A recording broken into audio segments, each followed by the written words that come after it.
Hi, everybody. Dan Illman, Mike Beer. We're right underneath the New Jersey Bred Hall of Fame here at Monmouth Park, and we're going to kick off the Pick 5 on Haskell Saturday with the Grade 3 Molly pitcher. Fillies and Mares going a mile and a 16th, and let's take a peek at this field because Chad Brown is going to have a heavy favorite.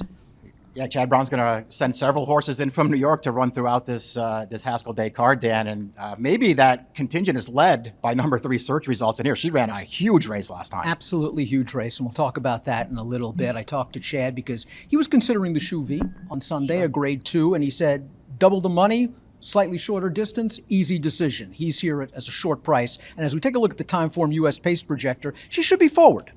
Yeah, I mean, especially based off of her most recent start, Dan, where they actually didn't get conservative with her at all.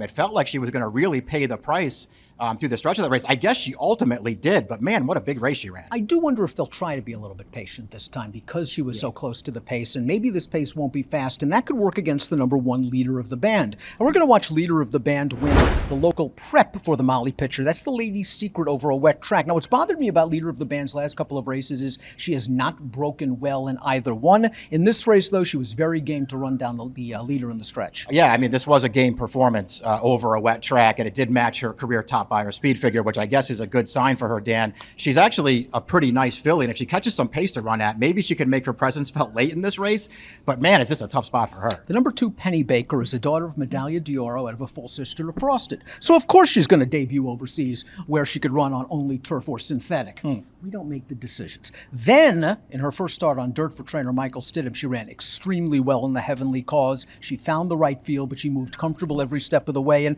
it was an interesting spot last time out in the Chicago, and Michael Stidham told me she didn't like getting dirt kicked in her face for the first time. Yeah, and I just wouldn't want to be too hard on her for that race. Anyway, not only was the winner, Lady Rocket, really sharp in that race, but cutting this horse back in distance may not have been the wisest decision. Her race prior to that was really good. She got over here on a real roll for these connections. I'm very interested to see what she does here. 2 turns in this race. Search result stretches out for 2 turns for the first time since she just missed a Malathot in a key edition of the Kentucky Oaks last year. She followed that race up with a win in the Acorn. And after a disappointing seasonal debut, the Distaff, she just shook the rust off. She won the Ruffian very easily over a wet track. And here's the Arlington Phipps, a race in which she battled with champion Latruska, put her away at the quarter pole, and despite hanging on her left lead all the way down to the wire, never really gave up. No, she really didn't. This was a really big performance. Obviously falling prey to the 2 closers in the race, but she did all the hard work up on the lead pretty clearly.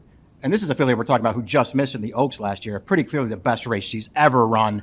If she runs as well here, Lasix on for the first time, she wins. Army White's going to get Lasix again. She got it on last time out in this race. The Lady Jacqueline at Thistledown, $250,000 purse. Great ride from Tyler Gaffalione. I realized there wasn't such a lot of speed. She got pinballed a bit leaving the gate, and then she just went up to prompt a long shot on the outside, took the race over, turning for home, held off a quality horse in Crazy Beautiful. She's a multiple graded stakes winner. She's placed in a couple of grade 1s. She just hasn't run fast recently. Yeah, that's true. I mean, listen, she's a pretty hard horse to knock. I can't say that I've ever been, her biggest fan. I felt like a lot of her really good 3-year-old campaign had to do with Maker just finding the right races to run her in. That being said, they came up for the Alabama. She was a good third that day. She was a good third in the Cotillion. She's a little underrated. Beth's Dream won 3 races by gigantic margins against weaker competition before the Lady's Secret, the race we saw. And maybe she moved a little bit early in that race to the front about 3 furlongs from home, confronted by leader of the band, and she battled hard all the way down to the wire. I think Paco Lopez is going to send this horse and try to make the lead. I do too. I think they'll use her speed in this race. She also has, that wet track excuse for that most recent start. Not that she needed an excuse. She ran fine that day. I did like all of her prior 3 starts. She's a little bit of a wild card here. I don't think I would take the 6-1. Shalimar Gardens is the number 6, and we're going to watch her decimate New York breds last time out over a sloppy track going a 1-turn mile. She got right up close to a solid pace and drew away to win as much the best. But that's what it does against New York breds, doesn't it? She's had her chances against Open Company in the past, and she's only run middling well. Yeah, I think that's true. She has a really nice pedigree. So every time you see her run a race like she did in that most recent start, you sort of expect her to go on and take a big step forward. She hasn't done that yet. Completing the field is Bonnie South. And Bonnie South is a mare that on her best day can win a race like this. The problem is she's on a little bit of a losing streak. She hasn't won a race in over a year. Last time out in the Phipps, she got the setup. She just didn't fire with Clairiere, Malathot, and certainly didn't run the race. Search results did. No, she didn't. Listen, you don't have to hold that race against her. I still thought that she would run well in there, and she had the setup that she wanted. She just didn't really fire her best shot. We'll see. It's third off the layoff now. She's got plenty of back races that would give her a real chance in here, especially if they go fast. I think getting back to 2 turns is going to be key for her, and I think getting out to 1 mile and 1/8 is going to be really key for her, because you could argue that's her best distance. Before we get to our top selections, please click the subscribe button on the Daily Racing Form YouTube channel for all the latest DRFTV video offerings, and it's time for our top picks, and you're not fooling around.